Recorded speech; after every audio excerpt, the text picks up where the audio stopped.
करूं वंदना मैं तेरी, जग को रचाने वाले, जग को रचाने वाले। करूं वंदना तुम्हारी, जग को रचाने वाले। करूं वंदना तुम्हारी, जग को रचाने वाले।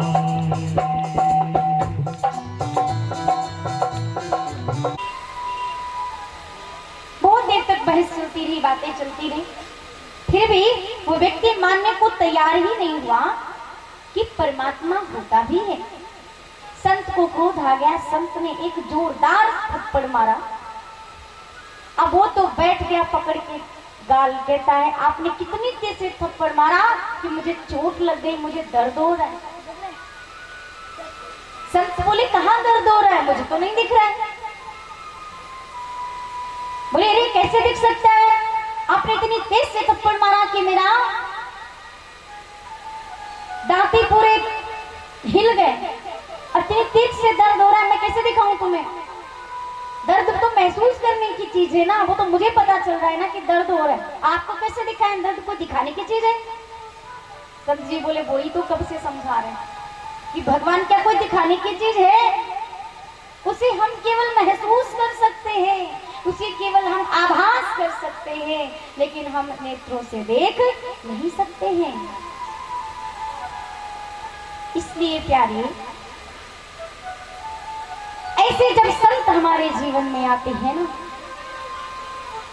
तब हमें उस पार ब्रह्म परमेश्वर से मिलन करवाते हैं।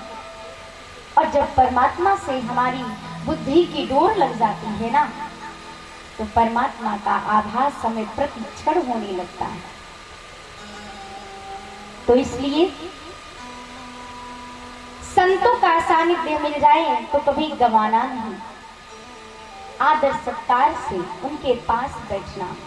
क्योंकि हमारी माताएं बहनें क्या करती हैं, जब जानती हैं कि कोई संत आए हैं तो महाराज जाएंगी और उनके पास जा करके बैठ कर क्या बोलती हैं, महाराज जी हम चल नहीं पा रहे, हमारे घुटनों में बड़ी दर्द हो गई है, थोड़ा कुछ बता दो, ऐसा आशीर्वाद दे दो कि दर्द ठीक हो जाए, बढ़िया कोई उपाय बताए।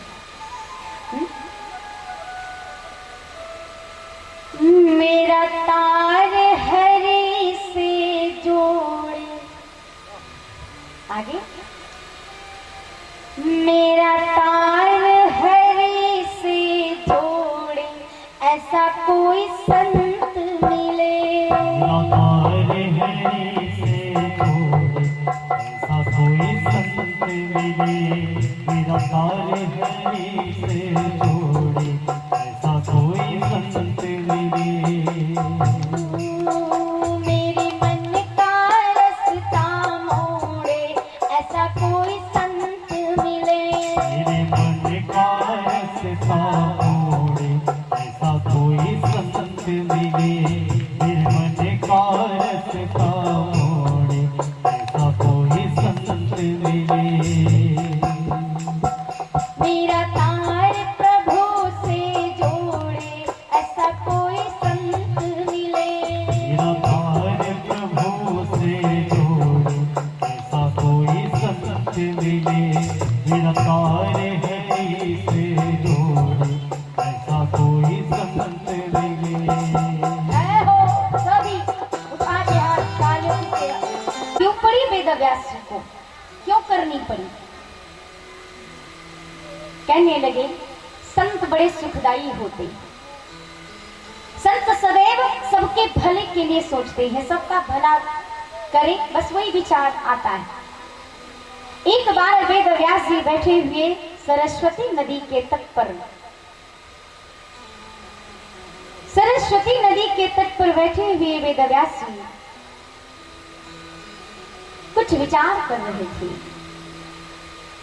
और विचार कर रहे थे कि मैंने 17 पुराण लिखे हैं, लेकिन 17 पुराणों को लिखने के पश्चात भी मुझे शांति क्यों नहीं मिल रही? क्योंकि मैंने इतने पुराण लिखे और फिर भी मेरा मन व्याकुल है, क्योंकि उनको कलयुग का दर्शन हुआ था।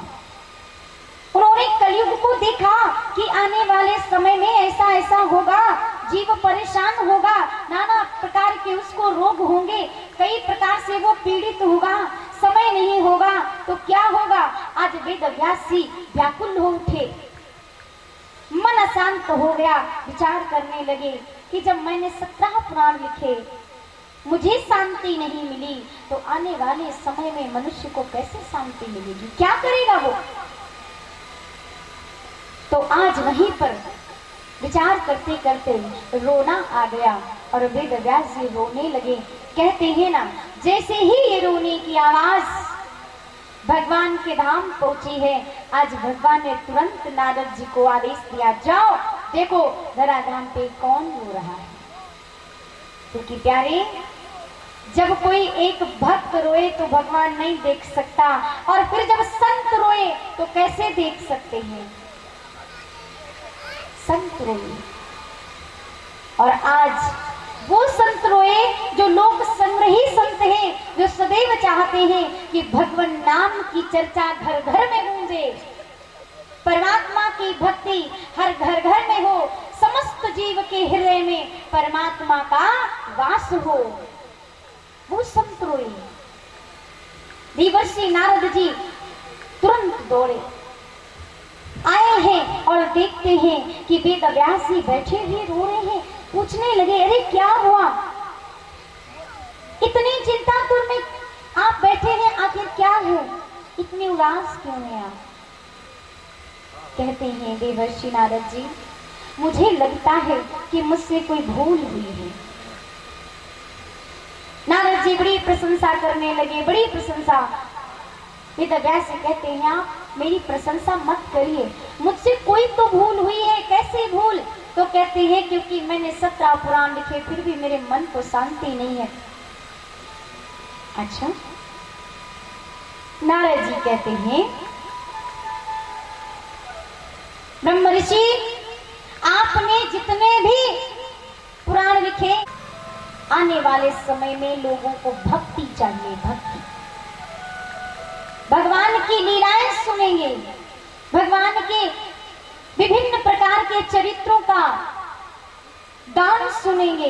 ये आपका कोई ऋचाएं नहीं सुनेगा। वेद शास्त्र बाहर भेजा विदेश में पढ़ाई करने के लिए, और वो बेटा जानते हो क्या पढ़ने गया था? तर्क विद्या। तर्क विद्या पढ़ने गया था, और जब पढ़ करके वापस लौटा तो माँ दौड़ी दौड़ी, इतने दिनों बाद मेरा बेटा आया है, तो 2 लड्डू लेकर के प्लेट में और ग्लास में पानी लेकर के गई, बेटा चल खा ले और पानी पी ले, बहुत दिनों बाद आया है। अब बेटा कहता है, माँ मैं पढ़ के आया हूँ, जो पहले वो बताऊं। माँ कहती है, अरे वो तो सब बात में बताते रहना, मैं सुनता रहूंगा, सुनती रहूंगी, लेकिन अभी तो मैं ये जो लेकर आई ना, पहले तो इसे खा ले, पानी पी ले। नहीं माँ, मैं बताना चाहता हूँ, आप सुनो ना मेरी। अच्छा ठीक है बोल। तो कहता है, माँ ये बताओ आप कितने लड्डू लाई हो? माँ कहती है 2। अच्छा गिन के बताओ। कहते देखो, जैसे माँ ने कहा 1, तो दूसरे को फट से बेटे ने हाथ रख दिया, कहता है 2 और 2। अब पिताजी थोड़ी दूर पर सोफे पर बैठे सब नाटक देखे। बहुत देर हो गई, 10 मिनट हो गए और मानने को तैयार नहीं। माँ कहती है बच्चा 2 ही है, बच्चा कहता नहीं भैया 3 है। अब पिता देख रहे थे, पिताजी उठे और चुपचाप उठकर आए, 1 लड्डू खुद खा लिए, दूसरा उसकी माँ को खिला दिया, और कहता तीसरा तू खा ले और पानी पी ले। तो प्यारे, यही होता है कि कलयुग में अपने आप को सब बड़ा बुद्धिमान समझते, सब ज्ञानी समझते। आप वही बात रोज समझाओ। पल्ले भागवत कहते हैं, भागवत में क्या लिखा? सौनकादि ऋषि प्रश्न करते हैं, कहते हैं कि अब आप मुझे वो सुनाइए श्री सुखदेव मुनि महाराज ने राजा परीक्षित को सुनाया है। वो कथा सुनाइए। तो सूत जी महाराज दर्शन कराते हैं कि जब वेद व्यास जी ने इस श्रीमद् भागवत महापुराण को लिखना प्रारंभ किया तो क्या लिखते हैं, कहां से प्रारंभ किया? तो प्रारंभ किया है महाभारत जैसे ग्रंथ से। विषय उठाया, क्या विषय उठाया? कहते हैं महाभारत को पंचम वेद भी कहा, ही रचित किया है। उसी महाभारत ग्रंथ से विषय उठा करके और लिखना प्रारंभ करते हैं कि जब कुरुक्षेत्र की धरनी में महाभारत का युद्ध हो रहा था और जिसमें समस्त कौरव सेना मारी जा चुकी थी, केवल यदि बचा कोई था तो सिर्फ 5 पांडव, केवल 5 पांडव जीवित थे और समस्त सेना का विनाश हो चुका था। यदि कौरवों में कोई जीवित है तो महाराज वो सिर्फ दुर्योधन है। कुरुक्षेत्र की धरनी में आज दुर्योधन अब अंतिम सांसें ले रहा है। इधर 5 पांडव शयन करने के लिए अपने शिविर की ओर बढ़े। आज श्री ठाकुर जी आते हैं और ठाकुर जी कहते हैं चलिए मुझे आपसे कुछ वार्तालाप करनी है, क्योंकि सब कुछ तो समाप्त हो चुका है, कुछ जरूरी चर्चा करनी है, चले। आज सोने नहीं दिया और आज 5 पांडवों को लेकर के चले गए हैं शिविर से बाहर। इधर कुरुक्षेत्र में युद्ध की भूमि में पड़ा हुआ दुर्योधन अंतिम सांसें ले रहा था और वहां पर उसका मित्र जिसका नाम है अश्वत्थामा, आज वो प्यारे दौड़ता हुआ चला आया और देखता है, कहता है दुर्योधन अब किसकी प्रतीक्षा कर रहे हो, क्या बाकी रह गया? सब तो विनाश हो चुका है, सब तो नष्ट हो चुका है, क्या बाकी रह गया है? क्यों तुम्हारी सांसें अटकी? दुर्योधन कहता है अश्वत्थामा बस एक बात मुझे खाए जा रही है, जो मेरे प्राण नहीं निकल रहे। कौन सी बात? कि 5 के 5 पांडव वैसे के वैसे आज भी जीवित हैं, उन्हें कुछ भी नहीं हुआ। मेरे 100 के 100 भाई मारे गए, 100 का सारा कौरव वंश नष्ट हो गया, लेकिन 5 के 5 पांडव जीवित हैं, मैं ये नहीं देख पा रहा। अश्वत्थामा कहता रहे तब तो मैं कहता था कि मुझे अपना सेनापति बना लो, अपना सहायक बना लो, पर आपने नहीं सुना। अच्छा, पर अब बताओ क्या कर सकते हैं आपके लिए? बोले अब यदि कुछ करना है तो मैंने बता दिया कि मैं 5 पांडवों को जीवित नहीं देख पा रहा। अश्वत्थामा कहता है बस इतनी सी बात, और ये तो मेरे चुटकी का काम है, ऐसी बात है? बोले हाँ ठीक है। आज अश्वत्थामा अंधेरा है, रात्रि है, हाथ में तलवार लेकर और सीधे पांडवों के शिविर की ओर चलता है, जहां पे 5 पांडव प्रतिदिन शयन किया करते थे। उनके शिविर की ओर आगे बढ़ा और उनके शिविर में जाता है, और जहां पर रोज 5 पांडव शयन करते थे, आज 5 पांडवों की जगह पर उनके 5 पुत्र जाकर के सो जाते हैं। जैसे 5 पांडवों के पुत्र सोए हुए थे, अंधेरा था, पता नहीं चला। अश्वत्थामा जाता है, तलवार से उनका सर बड़ी सी पारात में रख करके ऊपर से वस्त्र ढक करके और आज दुर्योधन के पास लेकर आ रहा है। दुर्योधन के पास लेकर आ रहा है। दुर्योधन दूर से देख रहे हैं, बड़े प्रसन्न हो रहे हैं, बड़े खुश हो रहे हैं। कहते हैं अरे वाह क्या बात है, जो काम कोई नहीं कर पाया इतने बड़े बड़े महारथी नहीं कर पाए, इतने बड़े बड़े तेजस्वी नहीं कर पाए, वो काम मेरे मित्र ने कर दिया। बड़ा प्रसन्न हो रहा है, कहता है जल्दी लाओ। और जैसे ही महाराज आज अश्वत्थामा वो परात लेकर के पहुंचे हैं और जैसे ही कपड़ा हटाया, दुर्योधन ने एक सर को पकड़ा है और दबा दिया तो महाराज वो फूट गया। और जैसे ही फूटा, दुर्योधन कहता है अश्वत्थामा तुमने ये क्या कर दिया, अश्वत्थामा तुमने ये क्या कर दिया। अरे ये पांचों पांडवों का सर नहीं है तो किसका है,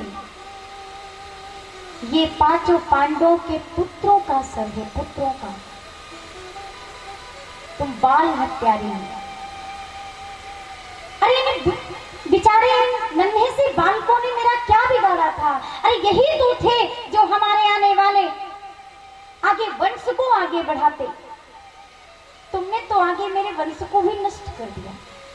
मेरी शत्रुता केवल पांडवों से है, पांडव पुत्रों से नहीं है। तुमने तो पांचों के पांचों हमारे आगे वंश को बढ़ाने वाले उनको भी मार दिया। और तुमने बाल हत्या की है ना, तुम्हें हम तो क्या, वे भगवान भी क्षमा नहीं करेगा। और कहते हैं अश्वत्थामा ये बहुत गलत किया। अरे मेरे जाने के बाद, मेरे मरने के बाद यही तो थे जो पिंडदान करते, अंतिम क्रियाकर्म करते, मेरा श्राद्ध करते। तुमने तो उनको भी नष्ट कर दिया। बहुत पसारा मत करो कर थोड़े की आस, बहुत पसारा जिन किया वो भी गए निराश। अरब खरब लो द्रव्य है उदय अस्लो राज, तुलसी जो निज मरण है तो कावे आही का। बहुत पसारा मत करो कर थोड़े की आस, बहुत पसारा जिन किया वो भी गए निराश। बहुत पानी की चाह में ना व्यक्ति वो भी खो देता है जो उसके पास थोड़ा सा होता है, उसको भी खत्म कर देता है। इसलिए कहते हैं ना कि जो है आपके पास उसका ख्याल रखो, उसका ध्यान रखो, उसे सुरक्षित रखो, अन्यथा और पाने की चाह में जो है ना वो भी चला जाएगा, वो भी छूट जाएगा। इसीलिए कहते हैं ना जितनी चादर है उतना ही पांव पसारो। आज दुर्योधन बहुत दुखी हो गए और कहते हैं तुमने जो कार्य किया है ना तुम जानो। और महाराज ऐसा कहते उनके प्राण तन से निकल गए। अब अश्वत्थामा डर गया कि मैंने किया तो गलत है, अब क्या होगा, अब क्या होगा। और जब डर गया तो महाराज डर के मारे वहां से भगा है। और जैसे ही भगे, लेकिन जाएंगे कहां, भाग कर कहां जाएंगे। भोर हुआ है, सुबह आज मैया द्रौपदी कहती हैं जो मेरे पुत्र ब्रह्म मुहूर्त में उठ जाया करते थे और जो मेरे पुत्र दौड़ कर आते थे, माता पिता के चरण स्पर्श करते थे, आज सूरज सर पे चढ़ गया, माँ के चरणों में आ रहा है। द्रौपदी के चरणों में आया, नजर पड़ी है, देखती है धड़ तो है लेकिन सर नहीं है। आज द्रौपदी माँ व्याकुल हो उठी और इतना व्याकुल कि जोर जोर से रोने लगी और कहती है कौन निर्दयी था, कौन ऐसा कठोर हृदय वाला था जिसको जरा भी दया नहीं आई, तरस तरस नहीं आया, मेरे 5 पुत्रों को मार दिया? कौन कर सकता है? रोने की आवाज ठाकुर जी ने सुनी। ठाकुर जी दौड़कर आए, अर्जुन दौड़कर आए। क्या हुआ? देखते हैं धड़ तो है पर सर नहीं है। पूछा गया, पता चला अश्वत्थामा आया था, हाथ में नंगी तलवार थी। मुझे तो लगा शायद आपसे कुछ वार्तालाप करने आया होगा। अंधेरा था, कुछ नहीं पता चला। अर्जुन को क्रोध आ गया। अर्जुन कहते हैं, पांचाली, जब तक मैं तुम्हारे पुत्रों के हत्यारों के पकड़कर नहीं लाऊंगा, जब तक मैं हत्यारे को पकड़कर नहीं लाऊंगा, तब तक मैं तुम्हारे अश्रु नहीं पोंछूंगा। और आज भगवान कृष्ण सारथी बने हैं और अर्जुन रथ में बैठकर अश्वत्थामा को पकड़ने के लिए निकल पड़े। और अश्वत्थामा को पकड़ने के लिए जा रहे हैं। प्यारे, इसीलिए मैं सदैव एक बात कहती हूं कि स्वार्थी का कभी भला नहीं हो सकता और परमार्थी का कभी बुरा नहीं हो सकता। कभी आवश्यकता पड़े तो सारथी बन जाना, लेकिन स्वार्थी मत बनना, क्योंकि स्वार्थी का कभी भला नहीं होता। और जो परमार्थ करता है ना, जो सारथी बनता है ना, सहायक बनता है ना, तो प्यारे उसका कभी बुरा नहीं होता। बोल दो राधे राधे। इसलिए मित्र बनाओ, मैं हमेशा कहती हूं, मित्र बनाओ तो ऐसे बनाओ जो आपके भविष्य को उन्नति की ओर ले जाए। ऐसा ना हो कि आपको नरक में ले जाए। 10 मूर्खों को मित्र बनाने से अच्छा है एक ज्ञानी को अपना मित्र बना लो। क्या है? 10 मूर्खों को दोस्त बनाने से अच्छा है एक ज्ञानी को मित्र बना लो। क्यों? क्योंकि जब भी आपके जीवन में कुछ अनर्थ होने वाला होगा ना, कुछ गलत होने वाला होगा ना, तो वो ज्ञानी आपको ऐसा सीख देगा, ऐसी शिक्षा देगा जो प्यारे आपका भला हो जाएगा। इसीलिए कहते हैं, संग यदि भले का हो तो जीवन में सब कुछ भला ही भला होता है। इसलिए जीवन में अच्छे लोगों से मित्रता करो। अच्छा बताओ, क्या लोहा पानी में तैर सकता है? बोलो। नहीं। सच में नहीं तैर सकता? अच्छा, इधर से बोलो। नहीं, सोच के बताना। लोहा पानी में तैर सकता है? इधर से बताइए। नहीं तैर सकता। आप बताओ। नहीं तैर सकता, पर तैराना है। तैराना है तो लोहे को कैसे तैराओगे?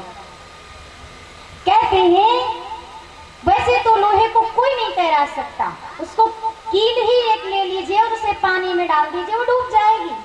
लेकिन यदि उसी कील को तैराना है, लोहे को तैराना है, तो उसे लकड़ी की सहायता दे दी जाए और लकड़ी में ठोक दिया जाए और पानी में डाल दिया जाए तो बह जाएगी, वो भी तैर जाएगी। तो बोलो राधे राधे।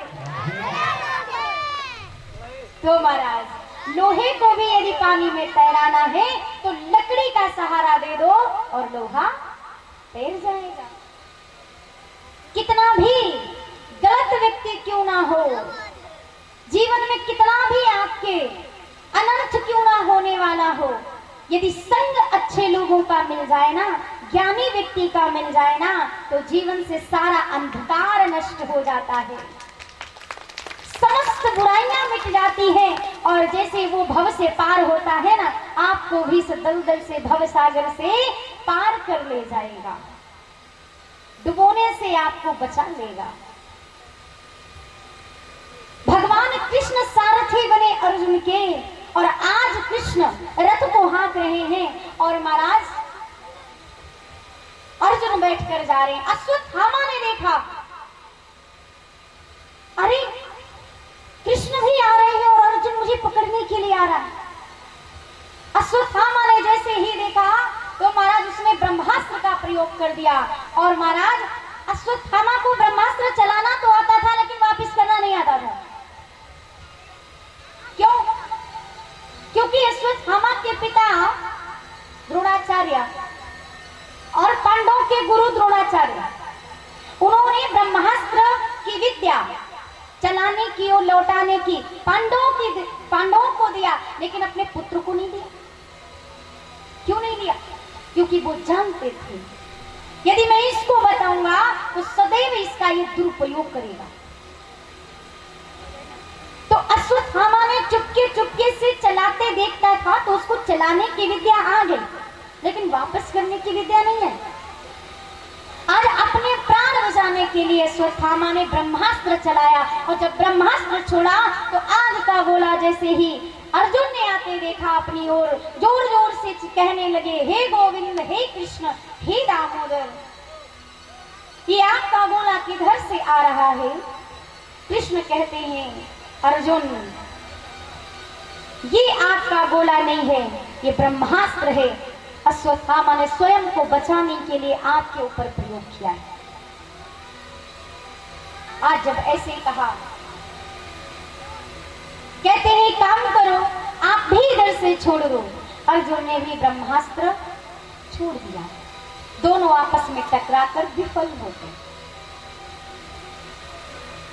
अश्वत्थामा को पकड़ा गया और पकड़ करके आज शिविर में लाए हैं, जहां पर द्रौपदी बैठी हो रही है, जहां पे पांचों पुत्रों का धड़ पड़ा हुआ था।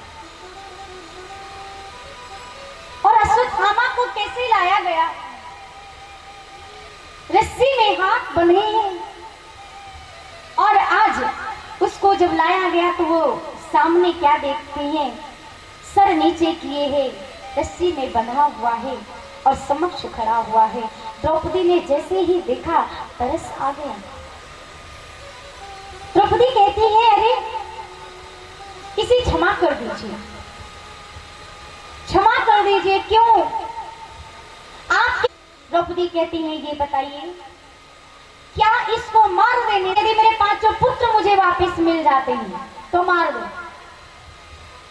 पर मैं नहीं चाहती कि जैसे आज मैं अपने पुत्रों को खोकर बिलख रही हूं, रो रही हूं, मैं तड़प रही हूं अपने पुत्रों के लिए, ये भी तो किसी का पुत्र है ना। और ये गुरुपुत्र है। गुरुपुत्र मतलब कि गुरु के समान होता है, इसलिए मैं नहीं चाहती कि आप इसे मारें, आप इसे क्षमादान दें। ऐसा हृदय एक माँ का ही हो सकता है। इतना विशाल हृदय केवल माँ का ही हो सकता है, अन्यथा और तो संसार में किसी का नहीं हो सकता था। द्रौपदी माँ कहती हैं, इन्हें क्षमा कर दीजिए, मैं नहीं चाहती कि इनकी मारो, इसलिए माफ कर दीजिए। और जैसे ही कहा, अर्जुन ने कृष्ण की तरफ देखा है। कृष्ण कहते हैं, अब क्या करें, आप बताओ, परीक्षा ले रही है ठाकुर जी कि क्या जवाब आएगा। अर्जुन कहते हैं, आप बताइए, क्योंकि जिनका हत्यारा था उन्होंने तो क्षमा कर दिया है। जब उन्होंने क्षमा कर दिया तो अब हम क्या कर सकते, आप बताएं। कृष्ण इशारा करते हैं, इसके मस्तक में मणि लगी है, छीन लिया जाए और इसका आधा सर मुड़ा के बीच सभा से निष्कासित कर दिया जाए। और आज मस्तक से मणि निकाल ली और उसको सर मुड़ा के और बीच सभा से अपमानित करके निष्कासित कर दिया। क्यों? क्योंकि कहते हैं, मार देने से तो व्यक्ति एक ही बार में मर जाता है, लेकिन जिसका यदि अपमान कर दिया जाए तो प्यारे, अपमानित व्यक्ति पल पल मरता है। अपमान कभी सुकून से जीने नहीं देता। अपमान तो प्रतिपल मारता है, पल पल मारता है। आज जैसे ही अपमान करके निकाल दिया गया तो प्यारे आज अश्वत्थामा चला तो गया, लेकिन कहता है कि मैं बदला कैसे लूं, उसको याद आता है मेरा कोई मेरा कोई न बदलाते हुए भगवान को पुकारे, जैसे उस तरह पुकार रही है प्रभु।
और पाओ। दादा किसी भी दिशा में ले चल जिंदगी के नाम। किसी भी दिशा में ले चल जिंदगी की नाव। अच्छा, भगवान जिधर में ले चले क्या करता, उसको जो सही लगता है ना वो ही करता है। किसी भी दिशा में ले चल जिंदगी की नाव। दादा किसी भी दिशा में ले चल जिंदगी की नाव।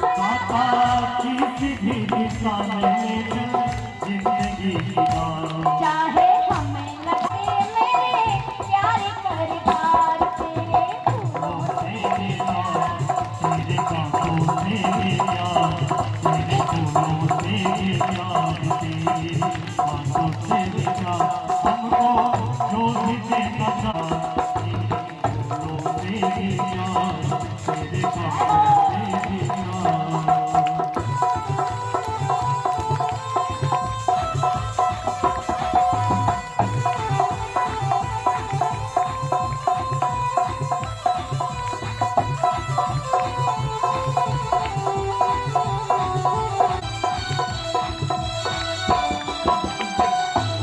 चाहे सुख दे या दुख, चाहे खुशी भी रखेगा वैसे रह लेंगे हम। हमारे जैसे धीरे रहेगा हमको रहेंगे हम। मालिक जैसे भी रखोगे वैसे रह लेंगे हम। हमारे जैसे धीरे रखोगे वैसे निहार निहार, तेरे फूलों से भी प्यार, तेरे हाथों से भी प्यार, तेरे फूलों। ठाकुर जी वापिस आ गए, क्या बात है। भगवान आए, भगवान कहते हैं मैं तुम किसी के लिए नहीं आया। तो क्या बात हो गई, अगर हम हमारे लिए नहीं आए तो। भगवान कहते हैं आज मैं अपने भीष्म के लिए आया हूं, मैं अपने भीष्म के लिए आया हूं। भीष्म के लिए? हाँ, अच्छा, तो भीष्म के लिए आज कृष्ण कहते हैं पांडवों से, कुंती बुआ से, कि जब महाभारत का युद्ध चल रहा था ना, तो एक दिन दुर्योधन दौड़ा दौड़ा भीष्म पितामह के पास जाता है और भीष्म पितामह से कहता है दादाश्री, कहने को तो आप मेरी तरफ से युद्ध कर रहे हो, कहने को तो सिर्फ आप मेरी ओर हो, लेकिन वास्तव में देखा जाए तो आप युद्ध पांडवों की तरफ से कर रहे हो। क्यों? क्योंकि हमारी सेना में आपके जैसे महारथी होते हुए भी हमारी सेना मारी जा रही है और उधर सिर्फ 5 के 5 पांडव है, उन्हें कुछ भी नहीं हो रहा है। तो दिखावे के लिए आप केवल हमारे इधर हो, लेकिन वास्तविकता तो यही है कि आप मन से पांडवों की ओर हो। जैसे ये बात कही,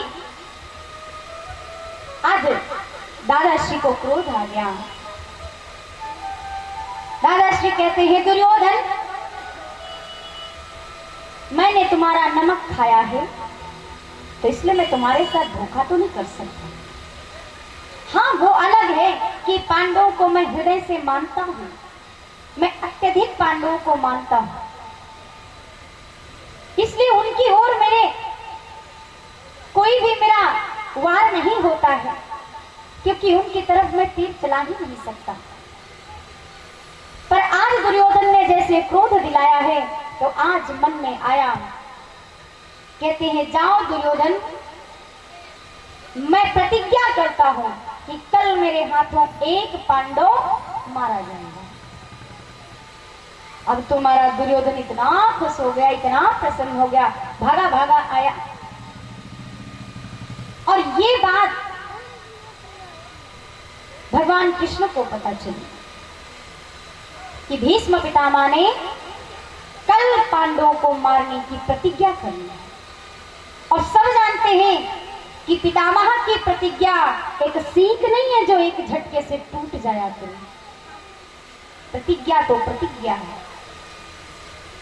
आज महाराज जैसे ही पता चला संध्या के समय युद्ध समाप्त हुआ, भगवान कृष्ण दौड़े दौड़े द्रौपदी के पास पहुंचे हैं। कहते हैं तुम सो रही हो?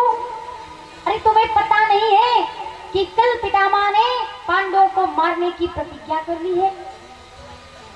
द्रौपदी कहती हमें चिंता नहीं उनकी, उनको चिंता हमारी है, हमारी नाव के रक्षक सुदर्शन चक्रधारी है।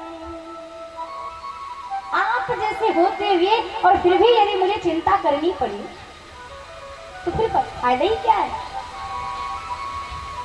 भगवान कहते हैं अरे वो तो ठीक है, हम हैं वो तो ठीक है, लेकिन सहायता तो कर सकती हो। बोले बिल्कुल कर सकते हैं।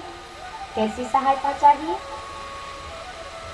कहती है कि मैंने सुना है कि पितामह ने दुर्योधन की पत्नी भानुमति को बुलाया है। क्यों बुलाया है? आज कहा है रात्रि में जो कोई मेरे पास आकर के आशीर्वाद ले लेगा, आज का संयोग ऐसा है कि उसके पति को फिर कोई भी कभी युद्ध में पराजित नहीं कर सकता, हरा नहीं सकता है। ऐसी बात? हाँ, लेकिन मैं चाहता हूं आप जाओ और जाकर के उनकी पत्नी को मना करो और उसके बदले आप चलो। ऐसा? हाँ। आज द्रौपदी जाती है और भानुमति से कहती है कि कहाँ बाल ब्रह्मचारी भीष्म पितामह, और यदि तुम उनके पास गई और उनको याद ना रहा कि मैंने बुलाया था तो महाराज वो कहिए आशीर्वाद के बदले यदि श्राप दे देंगे तो क्या होगा? भानुमति डर जाती, कहती तो मैं आज नहीं जाऊंगी, फिर कभी ले लूंगी आशीर्वाद। अब द्रौपदी वहां से चली आई। जैसे ही रात्रि हुई है, आज भगवान साथ में चलते हैं और कहते हैं चलो। आज द्रौपदी के जो पांव में चरण पादुका है ना, आज वो खटपट की जब आवाज आती है तो भगवान कहते हैं कि चरण पादुका निकाल कर मुझे दे दो। भगवान ने आज चरण पादुका तक ले लिए और हाथ में लेकर के चले। देखो ऐसे भगवान का भाव होता है भक्त के प्रति, लेकिन भक्त के मन में भी भगवान के लिए निश्चल भक्ति होनी चाहिए। यहाँ तक कि भगवान चरण पादुका भी उठाने में देरी नहीं करते हैं। आज चले हैं और जैसे ही जा करके भीष्म पितामह के शिविर में द्रौपदी पहुंची हैं और बता दिया कि जब तक भीष्म पितामह 3 बार आशीर्वाद न दे दे तब तक कुछ बोलना नहीं। और द्रौपदी जाती हैं, चरण स्पर्श करती हैं। पितामह ने कहा अखंड सौभाग्यवती भव, अखंड सौभाग्यवती भव। और जैसे ही 3 बार कहा, फिर लगा कि अरे नहीं, कुछ तो गलत हुआ है, क्योंकि भीष्म पितामह महाराज साधारण नहीं, वो असाधारण है, पता तो चल ही जाता है। तुरंत हाथ, आंखों पर से हाथ हटाया और उठकर बैठ गए। सामने देखते हैं द्रौपदी, क्योंकि उनको तो लगता था मैंने भानुमति को बुलाया है तो वही आई होगी, कौरवों के शिविर में कौन आएगा, कौरव पत्नी आएंगी। और जैसे ही देखा है द्रौपदी को सब समझ गए ये किसकी लीला हो सकती है। आज जैसे ही उठकर बैठे हैं और दादा श्री तुरंत शिविर से बाहर निकले और क्या देखते हैं कि कृष्ण खड़े मुस्कुरा रहे हैं, बड़े भाव से मुस्कुरा रहे हैं। दादा श्री कहते हैं कृष्ण मुझे पता था कि ये सारी लीला आपकी है। कृष्ण जहां तुमने इतना किया है तो एक काम और कर देना, कल अर्जुन से कहना कि अपने सामने शिखंडी को खड़ा करके मेरे पर वार कर। क्योंकि शिखंडी कौन है? अर्धनारी। उस पर दादा कभी वार नहीं करते हैं। भोर होता है और पुनः सूर्य उदय के साथ युद्ध प्रारंभ होता है। आज वही भीष्म पितामह बाणों की सैया पर पड़े। वैसे तो महाराज दादाश्री को इच्छा मृत्यु का वरदान प्राप्त था, चाहते तो तुरंत अपने प्राण तन से अलग कर सकते थे, लेकिन कहते हैं समय के आगे किसी की नहीं चलती। समय सबसे बड़ा बलवान होता है। समय की होनी देखिए, जब दादा बाणों की सैया पर पड़े ना, तो प्यारे उस समय सूर्य दक्षिणायन में थे। और कहते हैं सूर्य जब दक्षिणायन में होते हैं, उस समय यदि जब किसी की मृत्यु होती है तो उसे मोक्ष प्राप्त नहीं होता है। दादाश्री विचार करते हैं कि भले मुझे 6 माह प्रतीक्षा करनी पड़े, क्योंकि सूर्य 6 माह दक्षिणायन और 6 माह के बाद में उत्तरायण में प्रवेश करते हैं। 6 माह आज बाणों की सैया पर भीष्म पितामह पड़े हैं। शरीर से रक्त का एक एक बूंद निकल गया है। इतनी गहन पीड़ा, असहनीय पीड़ा को झेल रहे हैं, परंतु कुछ कर नहीं सकते हैं। आज भगवान श्री कृष्ण को याद आया कि आज वही समय है, क्योंकि भीष्म पितामह ने कहा था, कृष्ण एक काम करना, जब मेरा अंत समय हो तो मेरे समक्ष आ जाना। और अब दादाश्री के जाने का समय आ चुका है, इसलिए भगवान दौड़े दौड़े चले आ रहे हैं। कहते हैं तुम सब चलो। आज पांडवों को लिया है, द्रौपदी को लिया, कुंती बुआ को लिया, सबको लेकर उस रणभूमि में जाते हैं जहां पर दादाश्री बाणों की सैया पर पड़ी। आज महाराज बड़ी सुंदर सुंदर बातें समझा रहे हैं। भीष्म पितामह पांडवों को बड़ा सुंदर संदेश दे रहे। अर्जुन पूछ बैठे, दादाश्री, और जब हमारी द्रौपदी का जब चीर हरण हो रहा था, वस्त्र हरण हो रहा था, तब आप कहाँ थे? कहाँ था आपका ज्ञान? तो भीष्म पितामह कहते हैं, पुत्र मत पूछो, क्योंकि उस समय मैंने दुर्योधन का नमक खाया था, मेरी बुद्धि भ्रष्ट हो गई थी, मेरी बुद्धि भ्रष्ट। और कहते हैं जब अंत में बाणों की सैया पर जब पड़े भीष्म पितामह, तो उनको प्यास लगी, और जब प्यास लगी तो कहते हैं, अर्जुन अर्जुन मुझे प्यास लगी है, थोड़ा सा जल पिलाओ। और जैसे ही दुर्योधन ने सुना, दौड़कर सोने की झाली में जल लेकर के आया है और दादाश्री को पिलाने लगा। तो दादा कहते हैं तू हट जा मेरे सामने से, क्योंकि मैं तेरे हाथ का अब जल भी ग्रहण नहीं करना चाहता, क्योंकि वैसे ही मैंने बहुत पाप किया, तेरा नमक खाया, इसलिए अन्याय आंखों के सामने होता रहा, मैं कुछ बोल नहीं पाया। पर अब अंत समय में तो मुझे पवित्र हो जाने दे। जो नमक है वो रक्त के सहारे सब निकल जाएगा। अर्जुन को बुलाओ। अर्जुन आए हैं और जैसे ही तीर मारा है रणभूमि में, वहीं से जल की धारा निकली है और उससे भीष्म पितामह की प्यास बुझी। आज भी रणभूमि में बाण गंगा के नाम से प्रसिद्ध है। तो कहते हैं कि आज बड़ी ज्ञान की बातें कर रहे हैं, तब ज्ञान कहाँ था? तो कहते हैं आपको विश्वास ना हो तो कृष्ण से पूछ लो कि मैंने जीवन में कभी पाप नहीं किया है, ना मन ना वचन ना कर्म, मैंने कभी पाप नहीं किया है। तो फिर ये आप 6 माह से बाणों की सैया पे क्यों पड़े हैं? तो कृष्ण कहते हैं अर्जुन, इसका प्रमाण मैं देता हूं कि भीष्म पितामह ने कभी भी पाप नहीं किया है। वंसा वाचा कर्मणा तीनों से संपूर्ण पवित्र हैं। एक पाप हुआ था बस वही कि जब ये दुर्योधन की भरी सभा में जब द्रौपदी का वस्त्र हरण हुआ तब ये कुछ बोले नहीं, जिसका फल, जिसका दंड इनको ये भुगतना पड़ा। ऐसा कभी कहते हैं, भूले से ना कीजिए नारी का अपमान, कभी नहीं करना चाहिए। बहुत सुंदर उपदेश देते हैं, संदेश देते हैं। अब कहते हैं, भगवान कृष्ण बोले, बताओ आपको क्या चाहिए, आखिरी इच्छा। भीष्म पितामह कहते हैं कि मेरी अंतिम इच्छा है, आप मुझे अपने विराट स्वरूप का दर्शन कराइए।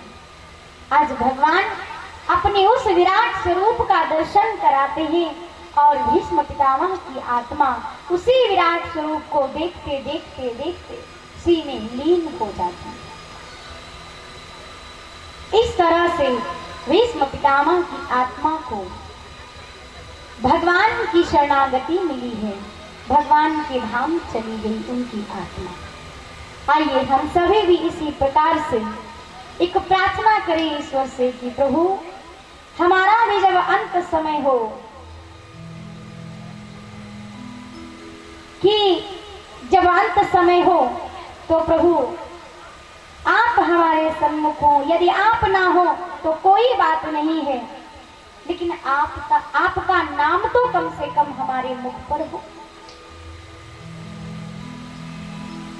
जन्म जन्म मुनि यतन कराहे, और राम कही आवत नाही। क्योंकि जब जन्म जन्म तक यत्न कराया जाता है, प्रयत्न कराया जाता है कि भगवान का नाम लो, नाम लो, नाम लो, तब भी कहते अरे अंत में ले लेंगे। अंत में जब मुंह ही बंद हो जाता, जब कुछ कह ही नहीं पाते तो राम का नाम कहां से लेंगे? इसलिए आइए भाव के साथ, प्रेम के साथ भगवान का सुंदर सा एक संकीर्तन करें।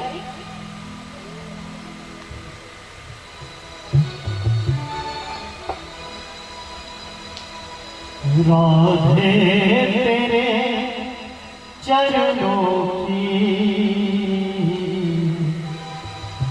गर भूल जो मिल जाए, सच कहता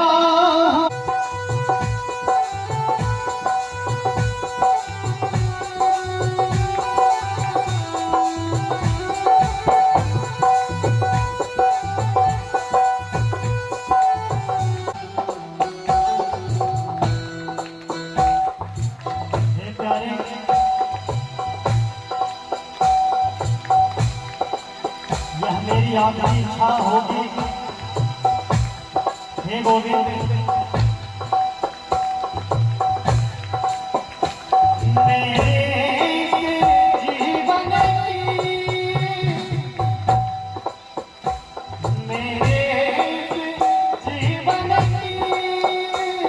बस ये तमन्ना है हरिलाल की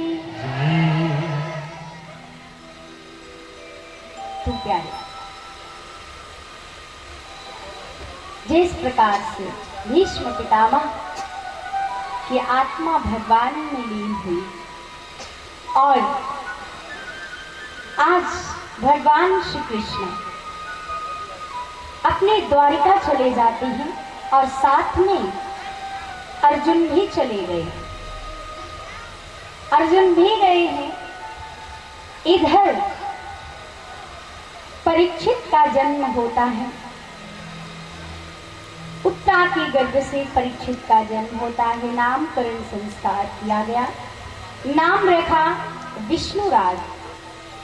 प्रेम से परीक्षित कहते हैं और परीक्षित जी तो धीरे धीरे बड़े होने लगे।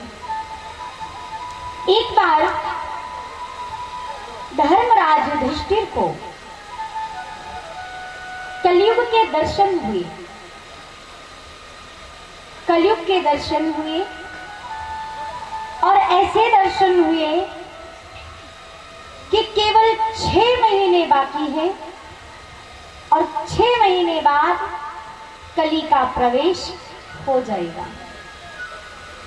द्वापर समाप्त और कलयुग का आगमन। जब ऐसा धर्मराज युधिष्ठिर ने देखा और उसमें भी क्या देखा कि चारों तरफ लूट मार, चारों तरफ अत्याचार हो रहा है। नारद जी आए, नारद जी ने कहा कि क्या हुआ? धर्मराज जी कहते हैं मैंने ऐसा ऐसा देखा है। तो नारद जी कहते हैं तो आपको अब यहाँ ज्यादा समय ठहरना नहीं चाहिए, अब आपको जाना चाहिए। जब ऐसा कहा जाना चाहिए तो विचार करने लगे। धर्मराज कहते हैं मेरा भाई अर्जुन गया था कृष्ण के साथ, अभी तक वापस लौट कर नहीं आया, अभी तक भी वापस लौट कर नहीं आया है। क्या बात हो गई? कोई खबर नहीं है। विचार कर रहे थे कि तब तक महाराज देखते हैं। क्या देखा कि अर्जुन आ गए हैं और अर्जुन को जब आया देखा तो कहते हैं तुम इतने दुखी कैसे हो? ऐसा क्या हो गया तुमसे जो चेहरा उतरा हुआ है? चेहरे पे ना वो तेज है ना तो वो दिव्यता है, आखिर ऐसा क्यों?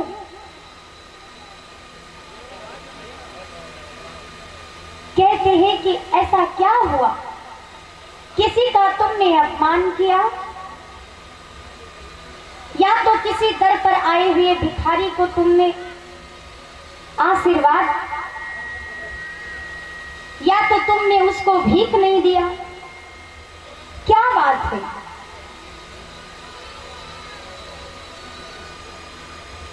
तो अर्जुन बस रोने लगे, कुछ नहीं बोल पा रहे, बस रो रहे। कहते हैं बताओ ना, अरे तुम तो उस भारत के रहने वाले हो जहां पर एक बार जब हम और आप सभी वन को जा रहे थे उस समय पर एक महिला आती है और वो आकर के कहती है कि आप मुझे बड़े अच्छे लगते हो। तो आपने कहा था क्या समझते हो आप मुझे क्या समझते हो? अरे हम तो उस भारत के हैं कि जहां पर हम हर एक स्त्री में मां देखते हैं। स्वर्ग की अप्सरा आई थी उर्वशी, तो कहती है मैं तो उर्वशी हूं, स्वर्ग की अप्सरा हूं, कुछ नहीं होगा, कोई पाप नहीं लगेगा। अर्जुन कहते हैं तुम चाहे जो भी हो, लेकिन मेरे लिए तो एक स्त्री मां है, मेरी नजर में सब मां है, इसलिए तुम जहां से आई हो वहीं चली जाओ। अर्जुन आज क्या हो गया? क्या तुमने किसी स्त्री का अपमान किया? तुम तो वो वीर हो और मेरा अर्जुन इतना कमजोर नहीं हो सकता। जब ऐसे कहा अर्जुन रोने लगे, बड़ी जोर जोर से रोने लगे। कहते हैं कुंती बुआ ने पूछा मेरा कृष्ण कैसा है? कृष्ण तो अपने धाम चले गए, और जब सुना कि अपने धाम चले गए हैं तो अब तो महाराज और भी रहा नहीं गया। कुंती बुआ ने तो तुरंत अपने प्राण त्याग दिए, कहा अब वियोग हमसे सहन नहीं होगा, अपने प्राण त्याग दिए। अब पांचों पांडव बैठे रात भर विचार करते हैं कि कल सुबह हो तो महाराज हम परीक्षित का राज्याभिषेक कर गई और हम सभी चले यहाँ से। रात भर बड़ी सुंदर सुंदर बातें करते हैं, आपस में चर्चा करते हैं। वही अर्जुन है। समय समय सुंदर समय, समय बड़ो बलवान,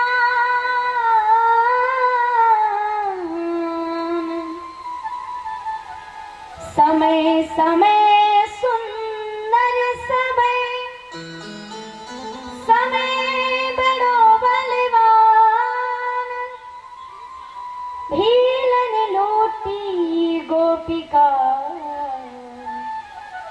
वो ही अर्जुन वो ही राम। वही अर्जुन है। और इधर बड़े दुखी हो गए।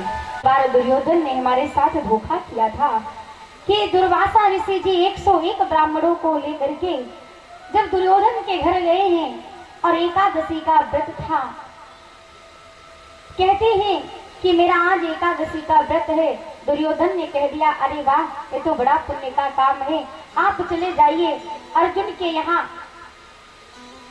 एकादशी में वो बड़े संतों की सेवा करते हैं। और जब महाराज हम वहां पर गए तो पारण करना था और एक ऐसा पात्र था द्रौपदी के पास कि जब तक द्रौपदी भोजन नहीं कर लेती थी उसमें से तब तक वो चाहे जितनों को खिलाती चली जाए कभी कम नहीं पड़ता था। खाते जाओ खाते जाओ खाते जाओ, कभी कम नहीं पड़ता था। लेकिन अगर द्रौपदी ने एक बार खा लिया फिर उसमें कुछ भी बचने वाला नहीं था। आज द्रौपदी खा चुकी थी, भोजन ग्रहण कर लिया था, अब कुछ बचा नहीं। तब तक दुर्वासा ऋषि 101 ब्राह्मणों को लेकर पहुंच गए। अब जैसे देखा कि द्वार पर दुर्वासा ऋषि आए हैं और वो भी कहते हैं कि अब मुझे व्रत को तोड़ना है, भोजन ग्रहण करने हम आपके घर आए हैं, क्या किया जाए। द्रौपदी बड़ा परेशान हो गई, बड़ी दुखी हो गई, पुकारने लगी, हे कन्हैया, हर मुसीबत में तो तुमने मेरा साथ दिया है, आज क्या नहीं बचाओगे। द्रौपदी बड़ा दुखी हो गई, बड़े दुख से रोने लगी, कहने लगी, प्रभु आप आ जाओ। और जैसे ही कृष्ण ने सुना, कृष्ण दौड़े दौड़े आए और कहने लगे, अरे बहना, तुमने मेरे लिए कुछ रखा नहीं, और तुमने तो लाओ ना, क्या रखा है मेरे लिए, क्योंकि मैं जब भी आता हूँ तुम मुझे कुछ ना कुछ जरूर खिलाती हो। द्रौपदी रोने लगी, कहती, आज अचानक से आप आ गए और मैंने तो जो पात्र में जो कुछ था मैंने वो खा लिया, अब तो कुछ भी नहीं है। कन्हैया कहते, ऐसा नहीं हो सकता, मेरी बहन मेरे लिए कुछ ना कुछ छोड़ती जरूर है, ऐसा कैसे हो सकता है। बोले, सच में कन्हैया कुछ नहीं है। और तो और आप आए तो आए सही, दुर्वासा ऋषि जी आए हैं 101 ब्राह्मणों को लेकर के, और वो भी एकादशी के दिन। अब उनको पारण करना है, क्या मैं खिलाऊं, मैंने तो खा लिया, अब उसमें तो कुछ नहीं बचा। और वो स्नान करने गए हैं, स्नान करके भी लौट ही रहे होंगे, क्या खिलाऊंगी। आज तो सब समाप्त हो जाएगा, क्योंकि दुर्वासा ऋषि के क्रोध को कौन नहीं जानता। क्या करें अब। कन्हैया कहते, ऐसा नहीं हो सकता, लेके आओ, पात्र लेके आओ। और जैसे ही पात्र लेकर के आए हैं उसमें से बड़े ध्यान से देखा, एक दाना लगा हुआ था। और जैसे कन्हैया ने उसको खाया, मानो जितने भी वहां पे गए थे 101 ब्राह्मण और जो दुर्वासा ऋषि, सब की डकार चढ़ी, सबके सबके पेट भर गए। सब आए और जैसे आए हैं द्वार पर कहते हैं, वाह क्या बात, कन्हैया को देखा, समझ गए सब आपकी लीला। आज पांचों के पांचों पांडव और द्रौपदी रात भर बैठे विचार करते हैं, भगवान की लीलाओं का ध्यान करते हैं, कैसे कैसे कृष्ण ने हमारा साथ दिया है। और आज वही कन्हैया हम सबको छोड़कर चले गए। सुबह हुई, परीक्षित को बुलाया, वैसे तो परीक्षित इतने बड़े नहीं थे जो राज्य को संभाल सके, लेकिन उनको जाना था तो छोटी सी परीक्षित जी को राज्याभिषेक करके राजगद्दी सौंप कर और पांडव चले गए। परीक्षित जी धीरे धीरे राज्यकाज को संभालने लगे। एक दिन उनको मालूम तो था ही कि कली का प्रवेश हो चुका है,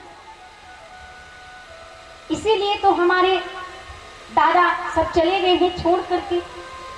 कली तो आ ही चुका है, लेकिन अब और क्या याद आता है कि चलो जरा देखें हमारे लिए दादा लोग क्या छोड़ के गए हैं, क्या रख के गए हैं। एक दिन महल की सफाई करा रहे थे और प्यारे उसमें क्या देखा, एक अद्भुत मुकुट निकला है।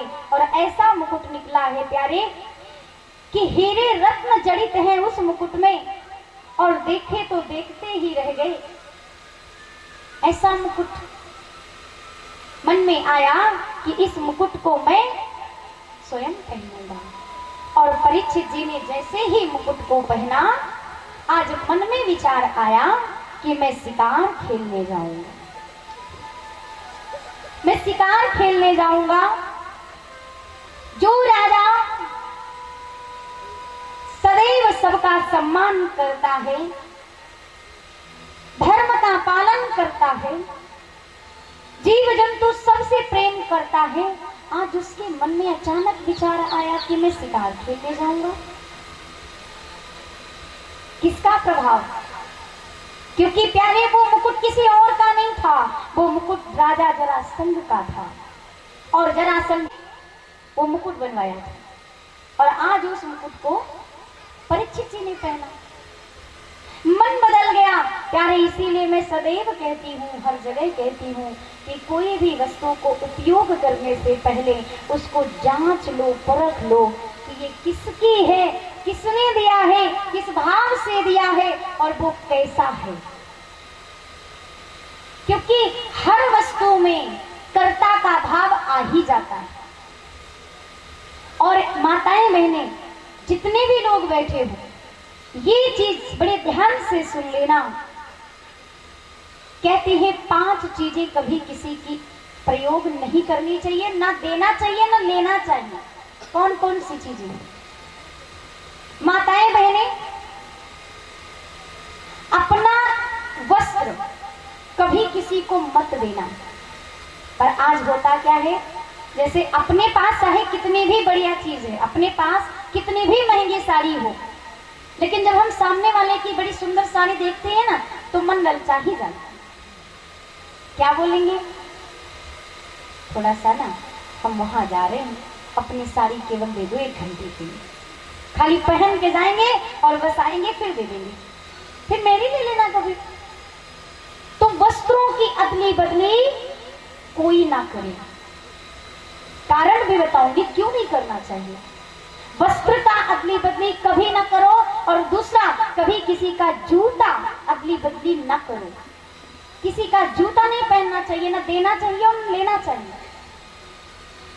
नए की बात नहीं, नया तो चलो वो तो आया है, लेकिन पहना हुआ कभी किसी का नहीं पहनना चाहिए, ना वस्त्र और ना जूता। और तीसरी बात, कभी सिंदूर दान नहीं देना चाहिए। और चौथी बात, यहाँ पे जितने भी ब्राह्मण बैठे हैं, सब लोग अपना जनेऊ जो आप पहने हो कभी भी वो उतार कर किसी को ना दें, किसी को ना दें। ना तो पहने स्वयं और ना तो अपना दें किसी को पहनने के लिए। और 5वीं बात, प्यारे, कभी किसी से जहां तक हो सके दूर से नमस्कार कर लो, प्रणाम कर लो, सम्मान करो। मैं ये नहीं कहती कि किसी का सम्मान मत करो, किसी से नमस्कार मत करो, करो, लेकिन जितना हो सके दूर से। कारण ये है कि प्यारे, यदि आप किसी की पहनी हुई वस्तु पहनते हो तो पता नहीं उसको कोई चमड़ी का रोग हो, चर्म रोग हो, आपको तो नहीं पता। और बहुत लोग आजकल होते हैं कि अपने अंदर क्या बीमारी है, क्या रोग है, बताते नहीं। कहते हैं हमारा बदनामी होगा, इसलिए नहीं बताते। तो प्यारे, जिसका जो वस्त्र होता है ना, जब वो अपने तन पर धारण कर लेता है तो वो चीज उस वस्त्र में, उस वस्तु में वो प्रवेश हो जाता है, वो समाहित हो जाता है। और जब उसको आप धारण करोगे तो वो चीज आपको भी लग जाएगा। और आजकल तो डॉक्टर भी लोग कहते हैं कि देखो, जब हम किसी रोगी को देखते हैं तो हाथ में ग्लव्स पहनते हैं ना, और वो पहनते हैं और पहनने के बाद उसको उतार कर फेंक देते हैं डस्टबिन में। और डस्टबिन में फेंकने के बाद पुनः जाते हैं, अच्छे सर्फ साबुन से हाथ धोते हैं। और धोने के बाद फिर क्या, अभी वो कौन सा चला है जो कोरोना में यूज होता था,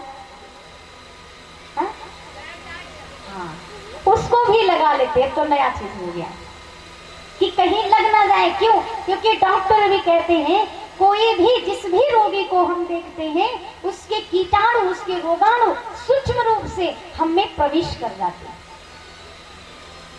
कहा नहीं जाता है टीबी जिसको हो तो उसके पास मत जाना, है ना।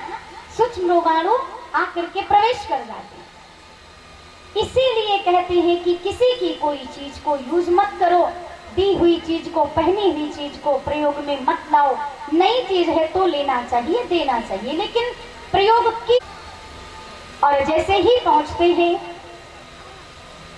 सामने क्या देखते हैं कि एक 3 पांव नहीं है, पास में एक गाय खड़ी हुई है, वो भी रो रही है। और एक शूद्र वेशधारी हाथ में बड़ा सा डंडा लिए और बैल को मार रहा है। और तो और राजा परीक्षित देखते हैं कि हाथ में नंगे तलवार लेकर के चौथा पांव भी काटने वाला है बैल का। और ये बात देखी नहीं गई। परीक्षित जी तुरंत उतरे रथ से और तलवार लेकर तुरंत दौड़े। अरे तू कौन है? आज वो तो डर गया। पर तुरंत परीक्षित जी पूछते हैं बैल से, आपको ये क्यों मार रहा है? कौन है ये? और आपके 3 पांव कहां चले गए? किसने काट दिए? बैल बड़ी धर्म की बातें कर रहा है। बैल क्या कहता है? बैल ने विचार किया। बैल कहता है, अगर मैं बुरे व्यक्ति का यदि मैं वर्णन करूं तो उसकी बुराई सूक्ष्म में कहीं ना कहीं अपने अंदर प्रवेश कर जाती। जैसे कि कोई शराब पीता है, कोई दारू पीता है, और आप दारू नहीं पीते, आप शराब नहीं पीते, लेकिन यदि आपने शराबी व्यक्ति का नाम भी ले लिया ना, यदि उसको याद भी कर लिया ना, तो सूक्ष्म रूप में उसका याद करने से आपका मन खराब हो जाता है, भाव आ जाता है।